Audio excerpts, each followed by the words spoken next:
വിദ്യാർത്ഥി concession card പുതുക്കൽ fees വർദ്ധിപ്പിച്ചുവെന്ന പ്രചാരണം വസ്തുതാവിരുദ്ധമാണെന്ന് കെഎസ്ആർടിസി.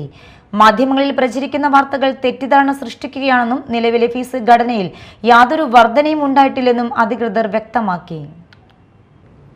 വിദ്യാർത്ഥി കൺസെഷൻ കാർഡ് പുതുക്കുന്നതിനുള്ള ഫീസ് 10 രൂപയിൽ നിന്ന് 110 രൂപയായി വർദ്ധിപ്പിച്ചുവെന്ന വാർത്ത അടിസ്ഥാനരഹിതമാണെന്ന് കെഎസ്ആർടിസി അറിയിച്ചു.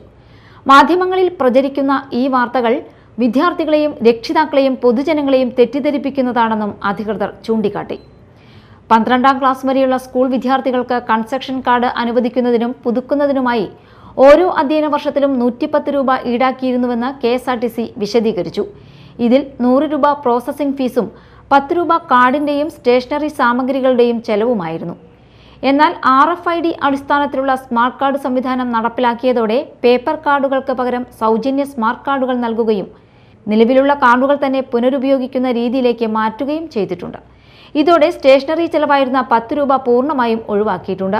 അതിനാൽ നിലവിൽ വിദ്യാർത്ഥികളിൽ നിന്ന് 100 രൂപ പ്രോസസ്സിംഗ് ഫീസ് മാത്രമാണ് ഈടാക്കുന്നത്. മുൻപ് 110 രൂപയുണ്ടായിരുന്ന ഫീസിൽ നിന്ന് 100 രൂപയായി കുറവാണ് ഉണ്ടായതെന്നും ഫീസ് വർധനയെന്ന പ്രചരണം തെറ്റാണെന്നും കെഎസ്ആർടിസി വ്യക്തമാക്കി. Media time, Kochi.